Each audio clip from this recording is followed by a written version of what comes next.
good, the bad, and the odd. They don't half talk some bollocks. Welcome to this episode of The Good, the Bad, and the Odd with your hosts, Mark and Sam. Hi, Sam. Hello there. Right, so today we're doing a free choice of your choice, and it kind of relates to one we watched recently, Seven Voyages in Bad, and it's Jack the Giant Killer. Yeah, interesting. Okay, but before we get into that, let's do our comfy chair, right? Okay. Now, I think you mentioned you had two things, but I've got three. Yeah. Because it feels like I don't know about you, but I feel like I'm watching less and less I want to talk about at the minute. Yeah. I'm doing more like repeat stuff where I've just it's not necessarily watching, but like games I'm playing, I've all talked about a lot. Yes, in the yeah, past, that's fair enough. I'm trying to stick to. I've been all right. Well, but I'll go first because I've got three and you got two. Mine is I'm kind of working through a partial list of the old Star Trek movies, and I'm enjoying them greatly. But this one it does fall into the odd stroke bad category. Though it has some good elements. It's almost a good, bad, and odd film, but it's not enough good, frankly. And it is Star Trek Generations. Okay. Yeah, I mean, there's some good stuff in it. I really like the Guinan stuff. Her talking about her past and Soren as a bad guy. It's not bad, but it really is. They had to shoehorn in Kirk into a Generations film, right? Yeah. That's what it is, and that's his fundamental problem. And I swear to God, when they come to old Shatner, he said to him, "Well, I'll do it as long as you let me show myself doing some cooking and horse riding." Right? Yeah. It feels like that, and it's so bad. And it's an okay film up to the point where old Picard gets in I forgot what it's called. The Nexus. Nexus, that's it. Yeah. And finds Kirk. Oh my God, does the film drag up to that bit, and then finally he persuades him to come back and help him out. Well, it'll make a difference. I mean, I quite like that sort of thing, but it is kind of funny watching. Patrick Stewart's a great actor, right? Who often underplays, not always. Sometimes he ramps it up and he does full Shakespearean. But watching him against the always at 11 Shatner. It's quite something to say as well. Their acting styles do not mesh, really. It's really interesting because Shatner meshes well with Nimoy, who is like an actor more like Patrick Stewart, right? Yeah. But they mesh well, I think, because of the history. But it's a bit odd. I'm not saying it's terrible. I enjoyed the film, but sorry, you were going to say something. You were going to say something. No, I was going to say that I feel like story-wise, they should have had Kirk them basically still be on the ship instead of on the planet, because that's where Kirk thrives, like in command. Yeah. I mean, it just turns into like two old dudes fighting another old dude. Yeah. On a planet, right? And no, I have to say the location. The location. I was all right with that because it kind of evokes things like Arena, and those fighting on a planet kind of thing. So I'm kind of okay with that. It would have been really interesting if Sawn had been made of Gorn or something, right? But, or it had like a Gorn steward or Gorn sidekick. Yeah, well, that would have been awesome. But a lot of the film is old Picard persuading Kirk that he needs to help him, right? Yeah. There's a lot of that. And it's like...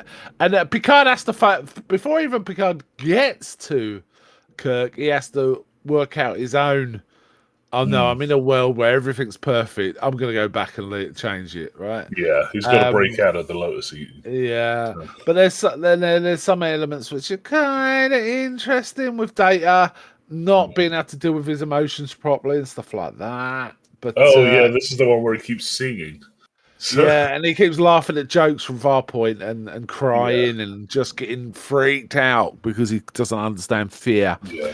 The one bit that did make me laugh is where he's saying, I'm trying something, I don't know the feeling. He goes, well, do you hate it? He goes, yes, I hate it. Give me more. It kind of made me laugh, but it's kind of stupid. But I do like that it kind of gets a hold on him at the end when he finds Spot again. So, he does. Yeah, we see him wrestling with him and sort of getting somewhere. So it's not a total... None of the Star Trek movies are really terrible. There's quite a lot where they totally flub it. The last one, Nemesis, that could have been a potentially fantastic movie, but it's just totally flubbed. to make it a kind of Mad Max adventure. I don't know what's wrong with that film. But and I'm not a great fan of the first one. But some people love the first one. But I feel like they're just trying to do 2001 instead of Star Trek, right? With that one. But the rest of them I quite like. I think Search for Spock is great. This whole thing about the odd ones are bad, don't quite buy it. I think Search for Spock is a great film. I even like a lot of elements of 5. 5 is a goofy one too, with the fan dancing and shit. But it's still got some really interesting element. Kirk denying he wants his pain taken away because it's part of him is a really strong moment for me. Things like that. But this one, it just didn't really work. I'm glad that they had First Contact after this because at least there was one decent Generations movie. But yeah, Generations. Anyway, back to you. Okay, so my first one is actually another book in the. I've talked about this whole sort of franchise and sub-franchise before, the Horus Heresy books, about the whole rebellion that takes place in the Warhammer 40k setting. Now this one, Descent of Angels, it's listed as 6th on Audible. Yeah, I'm just sort of going by that because if you delve into the actual the reading order for this, there's a lot of argument. There's a whole flow chart. It's one of those. Is it because of divergent timelines, or is it just? No, it's just because it's covering at least 20 guys, and then also a bunch of other people as well, and they all have their own plot threads going on completely separately that sometimes intermingle with each other. Okay, so you can there's no about chronology, right? I suppose. Yeah, you can nitpick about the chronology. You can say where which books you should read before other books, that sort of thing. But I'm just going by the Audible standard just because it's easiest. But yeah, this one's actually quite interesting because it deals with one of our Primarch characters, who are the as I mentioned, the 20 sort of focus characters. He's a guy by the name of the Lion. He comes from heralds from a planet called Caliban, and everything's very Knights of the Round Table. But most of the book is actually about before the planet gets discovered by the wider setting. So it's a lot about almost feudal knights, but they've got these weird bits of higher tech. So they have the sort of chain swords from later on, but that's kind of all that they really know how to make, and occasionally pistols. But they don't really grasp on that. And there's this whole thing about the culture of knights and knightly orders that they have, and how that's gonna basically. Oh, cool! So let's tap into the mythology of Britain, I guess. Knights and it's very Arthurian legends. Knights, and Crusades and stuff. Yeah. So, for example, the Lion himself became famous for kind of having a Conan-esque experience life. Basically, he's kind of wandered out of the forest at some point, and he's already 3 meters tall compared to a regular person. So it's we're going to make him kind of our leader. And there's a lot of jealousy because there was a lot of knights that would have been, without the presence of the Lion, they would have been the complete apex of knightly society. But the Lion's there. And he's basically putting down all these other people. And we kind of focus on a knight going through the initiation to the Lion's Order, a guy by the name of Zahariel. My one complaint about it is really about the narrator, because he doesn't distinguish voices very well. So it's hard. So it gets confusing. And especially because everyone has these sort of names. So there's Nemiel, Zahariel, Astiel, Bariel. They all sound the same. It sounds like it would suit a drama. Not changing the text, but having different actors doing like a radio play. Like a drama, but it's not quite a drama because they're usually adapted. You can definitely do books using exactly the same text with just different. They do it quite a lot on Audible with things like the Dracula version they've got is awesome. And it's exactly the same text as Dracula. They don't change the text. It's just they have actors reading the parts. It suits Dracula because it's an epistolary book, right? It's about people's letters and journals and stuff, so it kind of works that way. But they've done other ones, another one like that is World War Z. But again, that is first-person account, so it's kind of easy. I mean, the whole mythology kind of fits into anything to do with Crusades as such, doesn't it? So Knights kind of fits in well with the whole thing, I'd say. So you love these books, don't you? You're really good. I'm really chatting through them. There's 40 odd in there or something. Yeah, so it's more than that, but I can't remember the exact figure because there's also like short stories and omnibuses and man, like I can't really tell. So it's a whole thing, right? It's like Doctor Who. It's got Star Trek. Yeah, it just keeps going. And June now, isn't it? June's got so many spin-off stuff. Okay, my next one is a film that's in the cinemas at the minute, so I'm going to be really careful because it has a major thing that I don't think was shown in the trailers. The nature of it, and it's called Sinners. Though it might be you've picked up from social media. Yeah, I'm talking to the listeners. What it's about, right? However, what I will say is, A, it's a really good film. I really, really enjoyed it. B, it's got a really good, intense vibe. Michael B. Jordan is really good in this, and he reminds me a lot of Denzel Washington's performance in Malcolm X. It's a very intense, charismatic performance, and he can do this, right? But it might be a spoiler, but it's a minor one, and it's there straight away. And probably knowing this will help you with the film. He plays two characters, two brothers, two identical twins, in fact, or brothers at least. Twins. They are certainly twins, and they look identical.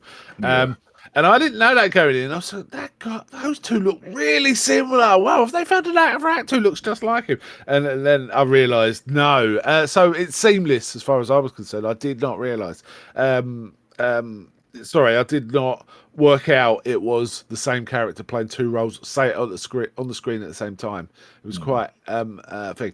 What I will say is it's really interesting in talking about the nature of music and how it can attract bad things, bad people and stuff, as well as good, and the interplay of music in human history. And that makes it sound really deep and profound. It's just organic part of the film.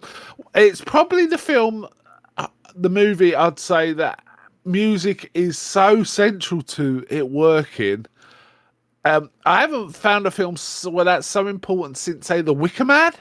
And I don't mean, it's a musical or it's a film about music. I mean, the whole story is infused with music, and it kind of is part of the nature of what's being delivered. Wicker Man's like that, right? Music is not its point, but it's so all the way through that film. Well, you can't really escape it. Well, yeah, kind of. But Sinners is much like that. A really good film. I would recommend going to see this at the cinema. I will definitely be getting this on a 4K probably when it comes out. I really liked it. It's quite a long film. It's over 2 hours, but it just was really quite gripping. And there's a central piece where basically there's a gig, music going on in this dance place, but they kind of infuse within it all the music throughout the history of humans almost. It's hard to describe because it's like when it starts, it's like, what the hell's going on? And then you realise, they're trying to show us the meaning of music to humans, right? So it's almost like a fantasy sequence, right? Within this quite serious drama, it's a really interesting sequence. And once I realised, I was really into it and I'm really impressed. But it was a bit disconcerting when it first started happening. It's like, well, where's he come from? Or where's that person? It's one of those things. Say again? Bit of a dream ballet, I think is the... Yeah, exactly. And I really liked it. A big recommend for me. I wouldn't say it's a perfect film. I on Letterboxd, I gave it 4 out of 5. But I do want to watch it again. I'm not going to go to the cinema again. You know what? I might, actually. But when it's first available in a really good print, I will be getting it. Yes, I will be. I'll be looking. I'm looking forward to it. It looked good. It was quite dark, and unfortunately, the cinema I went in has, and I think I've talked about this past, has these really bright lights for the exits. So when the film's dark, it can be a bit of a headache trying to focus on the screen when it's bright light. It's basically someone shining a bright light on the side of your face while you're trying to watch something that's dark on screen. It's kind of annoying. I wish they would do something about it, but I haven't complained, so maybe I should. I don't know. Anyway, Sinners, really good. Back to you.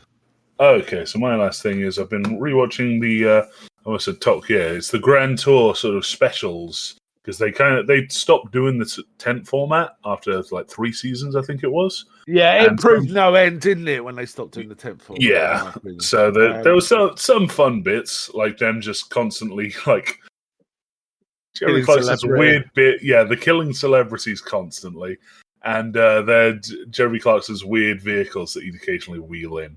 But yeah, once they actually just untether themselves from that, because everyone likes the specials, it got infinitely better.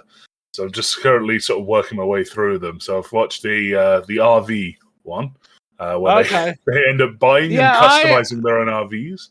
I do intend to go through these too, actually, but I just, for some reason, not got back to it. But isn't there like a compilation thing they just released called something like Not the Grand Tour or something? Or am I dreaming? Something like that. I think so. Okay, but it's you're not working through the Grand Tour list, like right? Okay. List, so if there is, I haven't seen it. So, but yeah, working through them, still really funny. Still amazed that they can get away with a lot of the stuff that they say. So. Yeah. Some of it's not aged well. The Vietnam special. Oh no, that's Top Gear, isn't it? That's Top Gear. Yeah. But yeah, they are funny, and it's how much they hate each other is part of it, really. Honestly, the older I get, the more I sympathize with James May. It's like, stop fucking about, please. Stop crashing into my car while we're doing stuff. Yeah, well, James May is the adult in the room, isn't it? Really. I mean, Clarkson's the idiot, and I don't know. In comparison, yeah. But yeah, I totally what's on James May's side, to be honest. Yeah, but I'm old, so fair enough. Yeah, it's kind of funny when like James May's in other stuff. He's the kid. Like he just immediately becomes a giggling teenager. Yeah, his cooking show's really good, isn't it? Yeah. For example, yeah.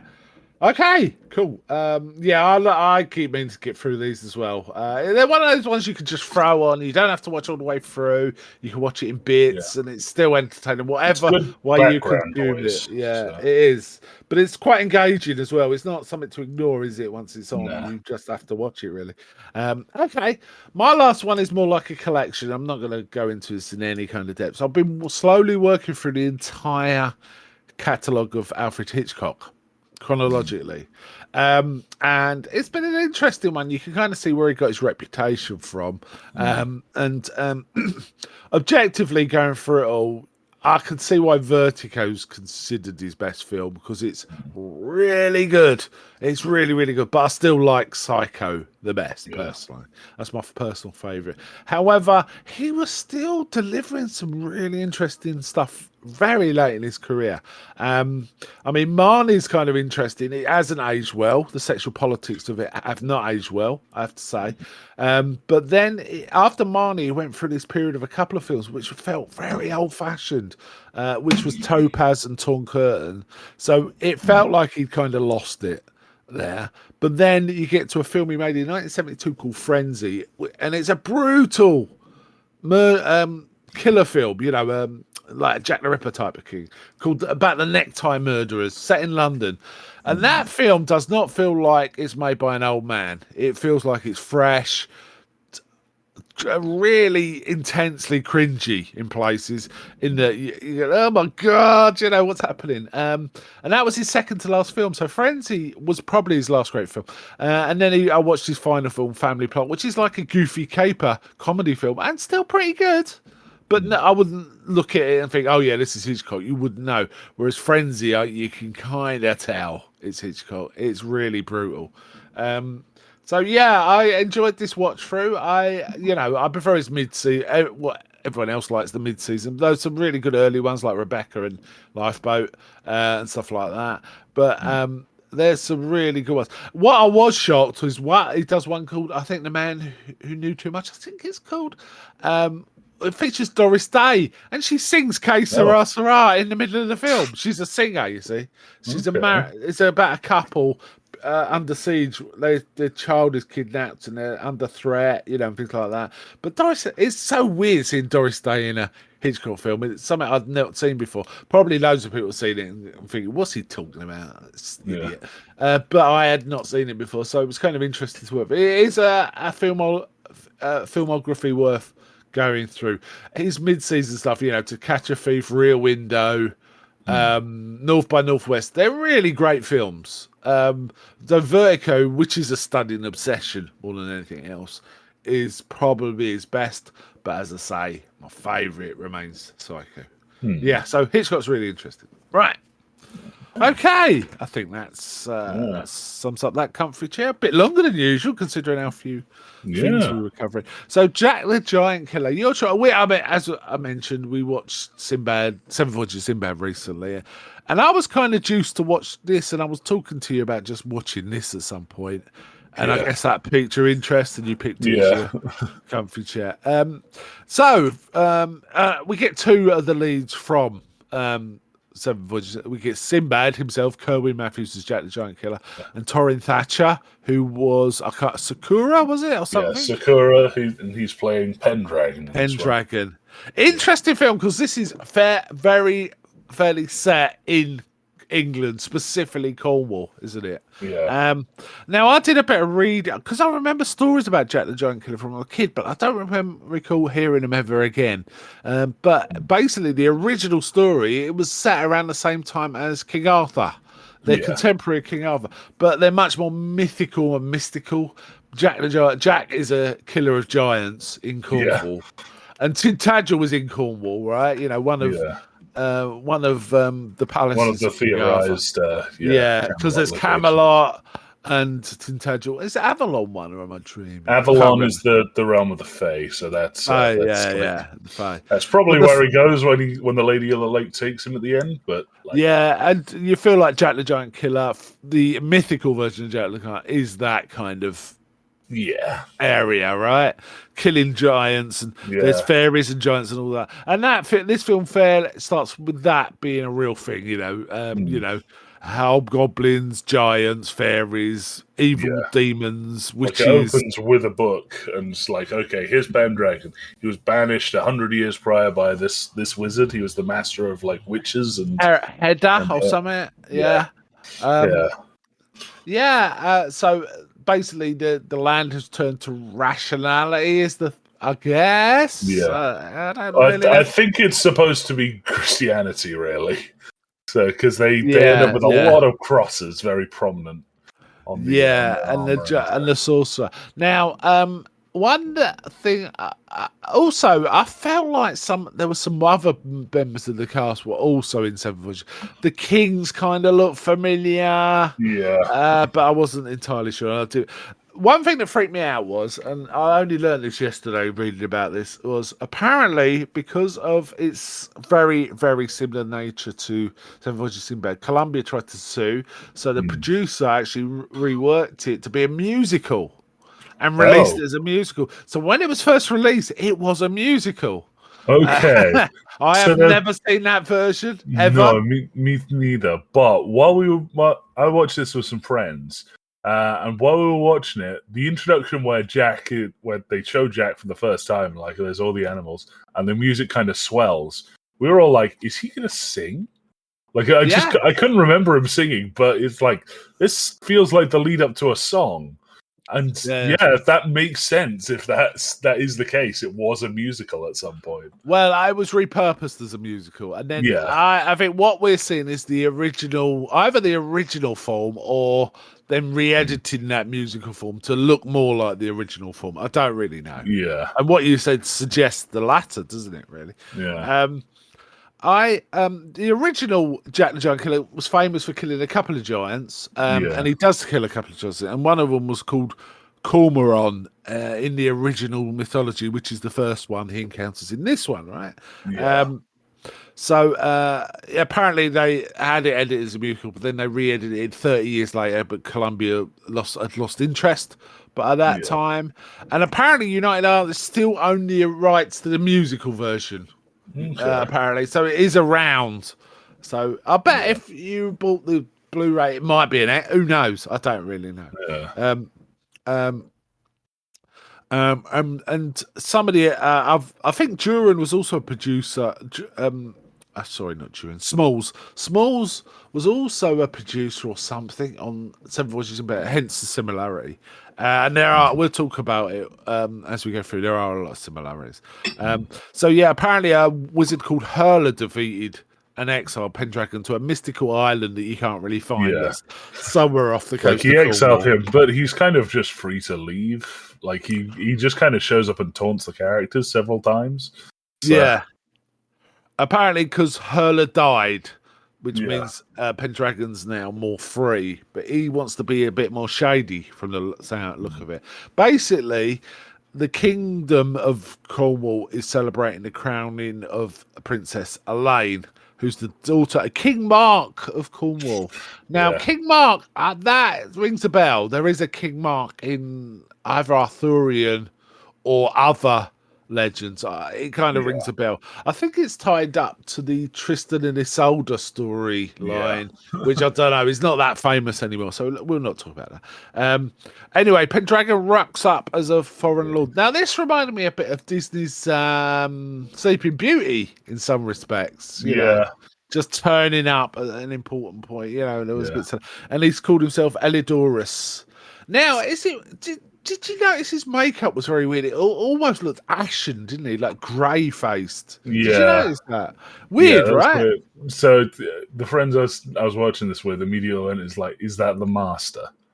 Because his whole like behavior and constant dressing up kind of gives off the Master vibes. I feel that this guy, his look and feel looks like the Eric Roberts and Anthony Ainley Master, doesn't he? Yeah. You know, the late 80s and 90s Master. Yeah, really similar. In fact, there were elements in this film I think, I wonder if that influenced this. You know, things like that. There was lots of that. Considering it's not that well seen a film, it looks kind of influential to me. And basically, he presents them with a miniature dancing jester. Yeah, a little homunculus. A little homunculus with a little pointy horn on his head. Very similar to Sinbad. Yeah. the like there's no real way of getting around it. They kind of just keep referring to very Sinbad-y stuff all the time. It's just constantly like, well, I'd take you as far as Baghdad, and it's like, there's a thing where it's, I'm the Caliph of Baghdad when Jack makes a claim, things like that. Stop talking about Baghdad. You're in Cornwall. So it's like they're like, and the magic, we get a magic carpet, and it's like, stop talking like this. You don't know what it's 900s Cornwall. You don't know what a genie is, and you don't know what Baghdad is or anything. Right? There's that. You're barely aware of Normandy. But they do talk about a Norman prince as well, don't they? At one point. Anyway. Old Pendragon, the little dancing jester, which Elaine kind of dances with at one point, even though it's tiny, you know, and it's dancing on the table. She's moving it. I have to say, the stop motion in this is cruder, a lot cruder than the stop motion. I mean, it's fine. And when I saw this as a kid, I did not distinguish it at all, but it is definitely a cruder imitation of Harryhausen's abilities, isn't it? To some degree, it makes you appreciate how good Harryhausen was, if anything. Actually, anyway, Pendragon kind of uses a crystal ball or something to look into her, or does he just look in? I can't remember. He's got a crystal ball. He just kind of walks up to her window because her window is on the ground floor, and open. And it's just not a single guard. No, and he basically does a bit of magic, and the little jester grows into the giant called Cormoran. Who's just to be clear, he's a giant, but more like a satyr. He's got he's goat legs and a big horn. He's the Cyclops from Sinbad, but he's got 2 eyes. Yeah, basically. And he looks like a boxer. He's got a beat up face. And he grabs her and starts carrying her off. Then there's a screaming in the castle. They'll rush to the princess's room, and they see a giant carrying her off. So Cormoran takes her to Pendragon's ship. Now Pendragon's got a little helper, a little guy called Garner, who's played by Walter Burke. Walter Burke's in loads of stuff, and he always often plays like an Irishman or an American who's this, Irish descent. That's his thing. And he looks quite appropriate for this film too. He's got that kind of look. He's quite good. And Garner is waiting at the boat to take. Now, I don't know about you, but I got a bit of HR Puffin stuff vibes. Yeah, the little boat reminded me of the one in and his castle. Pendragon's castle reminds me of the castle in Puff. So I wonder again, was Puffin stuff riffing on this somewhat? The whole castle full of weird minions thing too, right? What's there? Anyway, so the giant is carried her away, but then we see Jack and his mum. He's kind of been busy. He intercedes and he starts like fighting with the giant. Getting her away from the giant and trying to avoid it, right? Because you're fighting a giant, right? It's not easy. Yeah, they basically hide in a mill and end up tying, like, he kind of lassos the giant. Lassos the giant and then around the neck and ties it to the mill. So it's slowly like hanging the giant. And then he but like zip lines down. That was mad. And so I didn't remember that bit. I thought they just hung the giant. That's all. I misremembered this. He actually does jump in and start having a go with it with a scythe, right? Just, and this is again after they crush the giant's hand in the mill. So, the giant reaches into the mill and gets its hand crushed. So they're doing quite a lot of damage to this giant, right? Yeah, they brutalize this guy. Old Garner witnesses this and has to go back and tell old Pendragon, who is quite annoyed. But I kind of like how sometimes he wasn't very bad guy. He was kind of relaxed. I like that he was kind of into the fight. So he was like, oh yeah, okay, that's neat. And then when Jack finally actually shows up at his palace later, he's like, well, I'm really quite interested in how you first off killed my giant and then stopped everything else that I throw at you. Yeah, he's an interesting bad guy because he wasn't just full pantomime. He actually had nuance. He kind of, interesting. Now, that indicates to me he's so powerful, he's not at all frightened or angry by this. It's just, it's just a thing I've got to sort out, right? Yeah. It's kind of takes a fairly pragmatic approach. We do basically Jack gets knighted and there's a bit it goes that he says it feels weird being a knight and he's wearing all this really fancy clothes with jewels on it and stuff like this when he's knighted and they're all going, how Jack the Giant Killer and all this, and the princess takes him out. She basically I should mention, despite this being like early like 800 AD 900 AD Cornwall, they are dressed as late Renaissance. Yes. And they've all got perfect teeth and 60s haircuts. Too, 60s haircuts. Everything is so brightly coloured. It's like wild. It was a colourful film, wasn't it? It was a really colourful film. There was a lot of, this is, again, something I'm trying to point it out. A lot of the lighting was painted on as well. Like all the torches had like an orange kind of circle painted on the wall around them. Yeah, weird, right? It's weird. Yeah. I think it probably showed up a little when you saw it at the cinema, but on TV it wouldn't show until we get to the modern TVs, which are really big and high def, and you can kind of see it again, right? But we find out that the only way they feel they could keep the princess safe is they put her in a convent with no one knowing about it. So Jack and ask Jack to accompany her, but not tell the crew who she is. And all of this, that, and the other. Bit Sinbad-y again, right? Yeah. They get on, but we find out the lady in waiting is been bewitched by Pendragon, and we get that really cool shit where the women who get bewitched and become witches, when they look in a mirror, we see their witch they get self. like a witchy form. I thought this was awesome. Yeah, actually, it would look really good. It looked like they do something very similar to Ridley Scott's Legend, don't they? With I forget Mia Sara's character, Daisy, or I can't remember what her name is. Whatever. Lily, I think. But they do a really similar thing in that, and you think, well, was Legend influenced by Jack the Giant Killer? Slightly, yeah. That's an element in this film that's not in Sinbad, though there is the snake lady, I guess. There's a snake lady where a woman gets transformed and looks different in that. Mm. But yeah, I thought the lady in waiting did a good job as well. She was quite a good actress doing that. And I like the cackling as well when the witch is kicking. Now, let's talk about Pendragon's Castle. As I mentioned, it's kind of reminded me of Witchy Boo's Castle. And it's got all these weird minions. Yeah. I mean, that is cheap, right? That's a cheap they way of... They were very strange. Like, this is low budget Doctor Who villains. I mean, low budget Doctor Who. Yeah, it was a bit Doctor Who, wasn't it? It was also a bit. It reminded me of things like there's some like 60s Russian and Japanese horror films. There's a Russian horror film called V, which it's a comedy horror. Really, it feels like a proto of Evil Dead 2. It's that mad, right? Okay, but there's a lot of weird characters like that, and a lot of Japanese horror have kind of these weird lurking things, and I'm talking about 60s and 50s horror.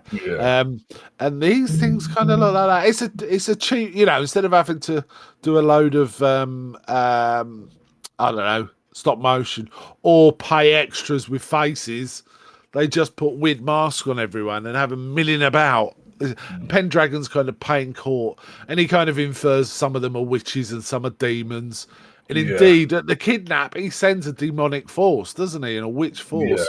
When the flying, which leads to possibly the worst day for night sequence I've ever seen in my life. Oh God, it was bad. I mean, everyone looked blue.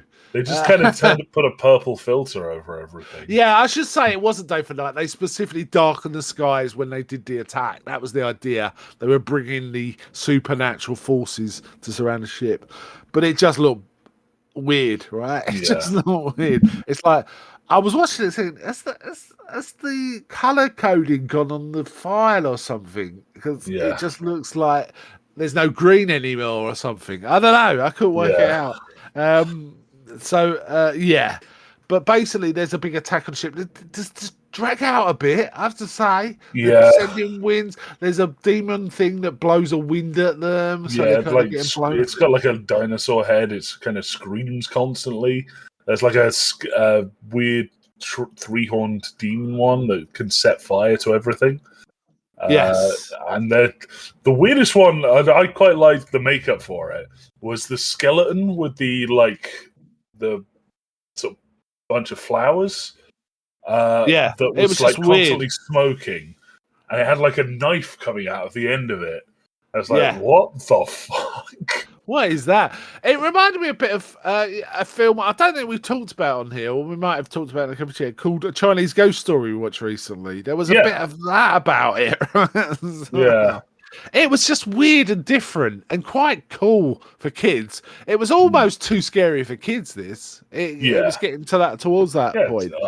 And they bring a ghostly like carriage from the sky and throw the princess in that and ride off with her, which means old Jack doesn't know who she is. And once they've gone, and there's also a little shit, a cabin boy, who again evokes the genie in what's it? I can't remember what point did I find the leprechaun. I'd forgotten that. So the rest of the crew basically go, we're not doing anything more than that. We're not fighting a wizard, that's for sure. That's right. Yeah. And Jack's basically doing like, I'm a knight of Cornwall. I command you to go after. And there's basically like a sort of a mutiny. But the kid and Jack get thrown overboard. And that's when they get found by the Viking that's sort of sitting in the channel, who also has a leprechaun in a bottle. So yes, that's right. He has the leprechaun, doesn't he? So the Viking, who's fairly friendly, Sigurd, rescues the boy and Jack. Peter is the boy. And then he calls him the imp, doesn't he? He's a leprechaun. They never refer to the leprechaun as the... they only ever refer to him as the imp. Like, what? But he's clearly a leprechaun. Clearly a reference. They must have been in the pictures and seen Darby O'Gill and the Little People. That's all like a thing, which came out a couple of years before this. It was really strongly suggestive of that, the whole vibe. Him talking in rhymes. And apparently he was imprisoned in the life of elf by the king of the elves because he made some 7 league boots from his pot of gold. So that's what Hans Christian Andersen or Brothers Grimm or something. Anyway, now the imp is kind of always talks in rhymes, doesn't he? So whatever he says is a rhyme, and some of it's a bit torturous, but he does. That's what he does. And he says, I've got 3 gold coins and I can grant you a wish, but you got to promise me you're going to set me free. Yeah. So again, it's a Simba. He's just a genie. Yeah. He's just a genie. Just a genie. But he can only grant wishes to an honest person. And if you are malevolent in any way, the bottle burns your hand, doesn't it? So it burns the Viking, Sigurd, which has odd implications, but doesn't burn Jack. Yeah. So he's not. Yeah. He's obviously not honest. Honest is the word that's used. So he's not honest, whatever that means. But Jack says, all right. But he asked the imp. Is one of the wishes to guide me to the island? I can't remember now. Probably is. Okay. Or does the imp just do that? The imp just says like, "Oh yeah, this sounds like one of Pendragon's witches. That's where you need to go." But in rhyme. So but in rhyme, but we can't remember what it is. So they go and find this island, and so Jack goes to the island, and the old Viking and the cabin boy, he just says, "You wait here, go get fresh water." Yeah, go get fresh water on this rock in the middle of nowhere. Yeah, get fresh water. Be ready. That made me chuckle. Anyway, he's got this big old sword, which he starts to approach, but when he gets to the gates, old matey Pendragon, he starts breaking the teeth off of gargoyles and throwing them down, and he calls them dragon guards.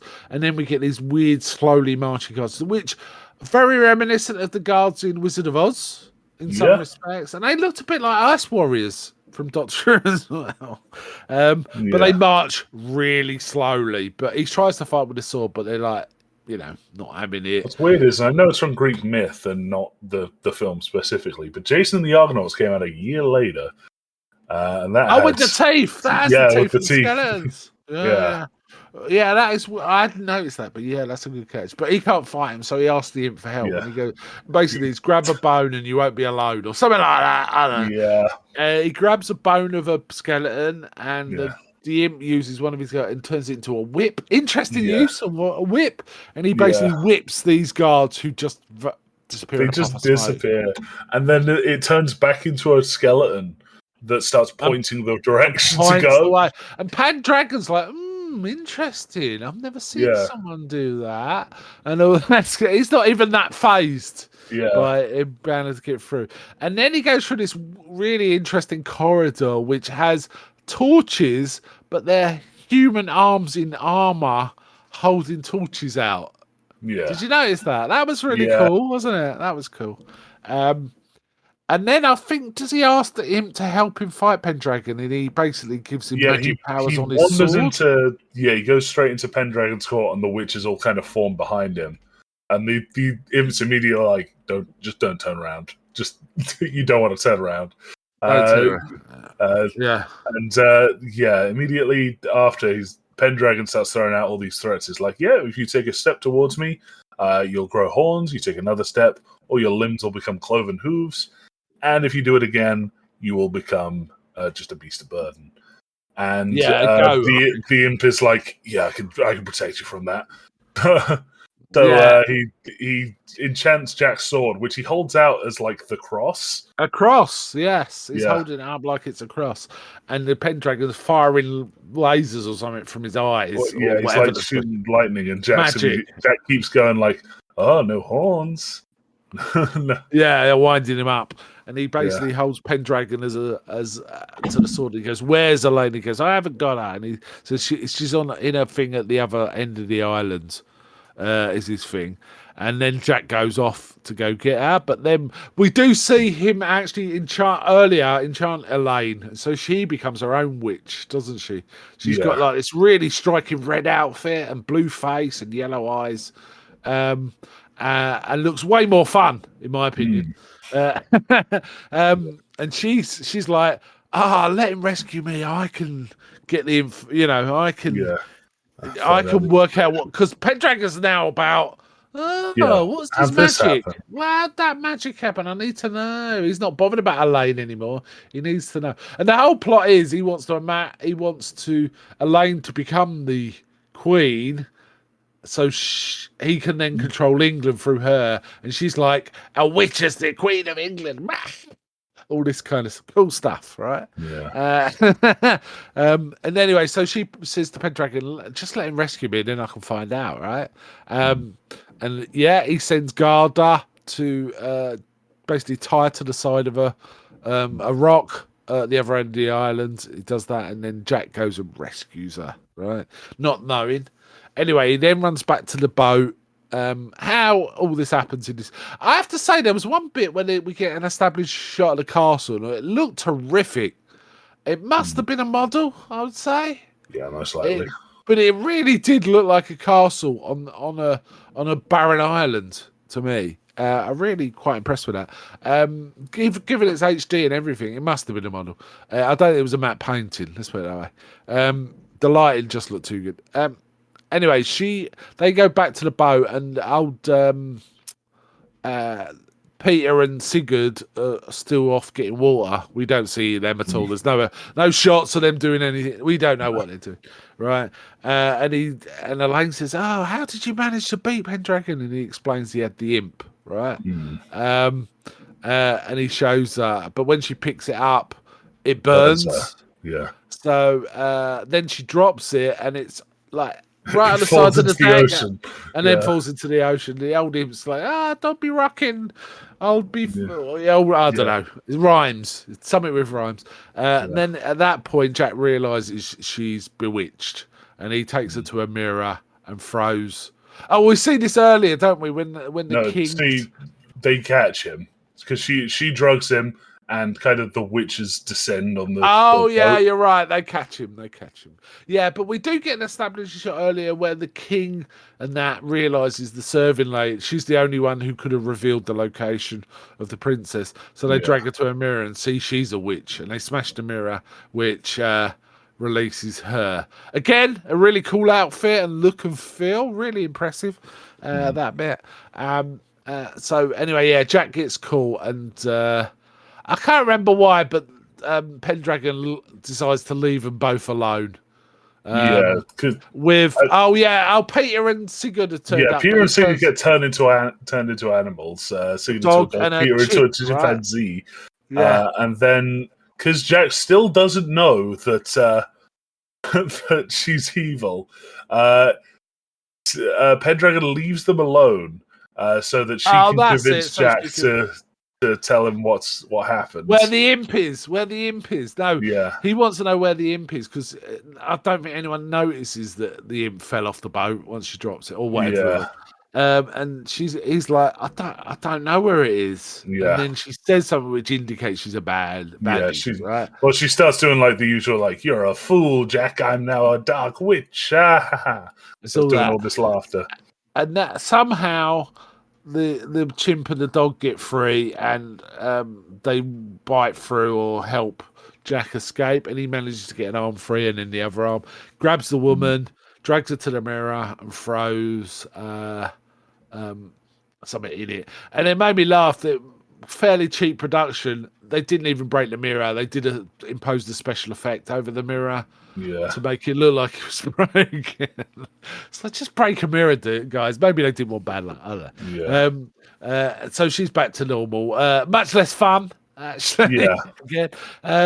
So now, but doesn't then the imp wash up on the shore? And they've so they run away and they get the weird, like all the arms holding the candles. Pendragon turns them all to swords. So they're but then he raises another giant, doesn't he, to find Jack? But the imp's got one last wish. He says, "Help us escape this," because the giant's like ripping through the rocks above them. He's gonna get in, right? And he says, only one thing from the sea can help set you free. Oh, I managed to do one. Yeah. And then we get this mad-looking half plesiosaur, half octopus thing. They come out and start fighting. They have like kind of a fun fight where the giant kind of slaps it around with an anchor, but while the giant becomes distracted trying to get the crew again, it uses its tentacles and basically chokes out one of the giant's heads, which seems to completely paralyze half its body. Yeah, interesting idea, right? And then it basically it wins the fight, doesn't it? It wins the fight. Yeah. So Pendragon gets really annoyed. Oh, and also I should mention it's a two-headed giant. Oh, yeah. we did say that, yeah. So that's the old leprechaun's final wish, and then Pendragon gets totally enraged and turns himself into a hideous dragon.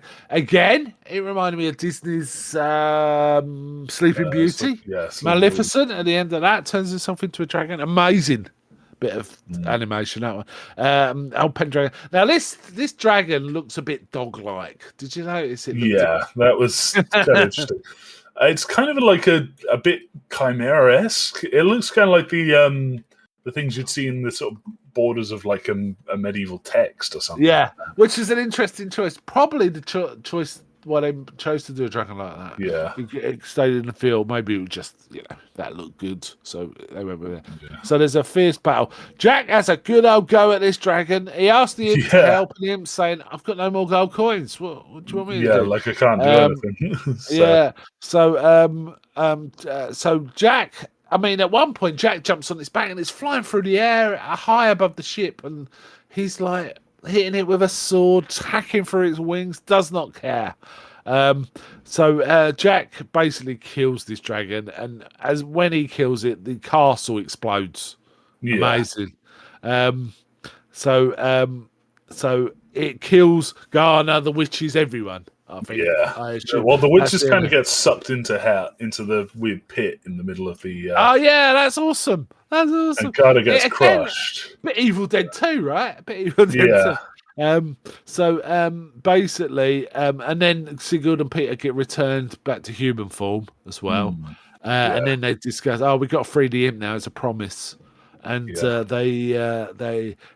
basically careful with the bottle, and he's like saying, just hurry up. It's all this kind of stuff, all this Irish blarney stuff. And he smashes the bottle, and the imp grows to about 2 foot tall, and gives them a little speech about going back to Ireland and what a beautiful place it is. And he's got his 7-league boots, so he kind of starts running, but he's on a rainbow.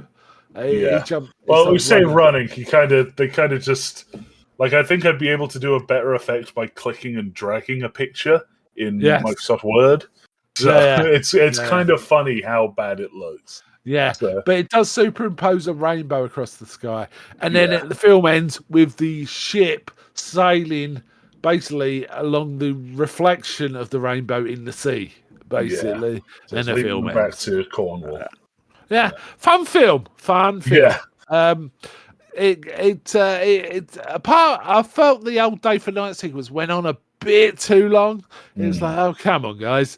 But the rest of it, I quite enjoyed. It had its own element, enough of its own about it to make it a thing. But it was significantly riffing on Seven Voyages of Sinbad. Ridiculously. But unfortunately, it wasn't released as planned because of the litigation, so it had to be redone as a musical, which I kind of want to see now. I reckon there's probably 2 songs in it or something, right? Yeah, somewhere. Probably one right at the end, I imagine, but who knows, right? When it came out, it was considered reasonably positive reviews, but noted it was basically kind of a rip-off of Harryhausen movies, generally. But it's done quite well. Oh my god, there's a Riff Tracks version. Haha. Okay, I know what I'm going to watch at some point. Well, I probably could get that, so we can watch that sometime next time you're about. We're in the same room. We could probably watch that. That'd be fun, right? It'd be nice to watch it again, to be honest. It's quite a charming film. Anyway, so any final thoughts, or should we score? No, let's score. Okay, my final thoughts are: this was a lot of fun. Very, very, very colourful, cheap and cheerful in many of its effects. The stop motion was, I admire anyone who does stop motion and carries it off. And this carried it off, but it definitely looked like an inferior version of Harryhausen's effects. Harryhausen was the king of this, though. Yeah. So Well, you say that the guy that did the animation, Jim Danforth, he did a lot of like other things that were kind of Harryhausen-esque. So he did When Dinosaurs Ruled the Earth, and he eventually went on to work with Harryhausen by animating Pegasus in Clash of the Titans. Yeah, I think what was lacking is the models weren't as good, really. Yeah, the models looked too much like plasticine. Like with Harryhausen, it looks like it's got skin.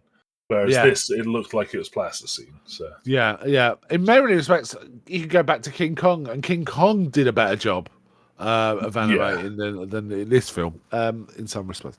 But I quite enjoyed this. Okay, how would you rate this?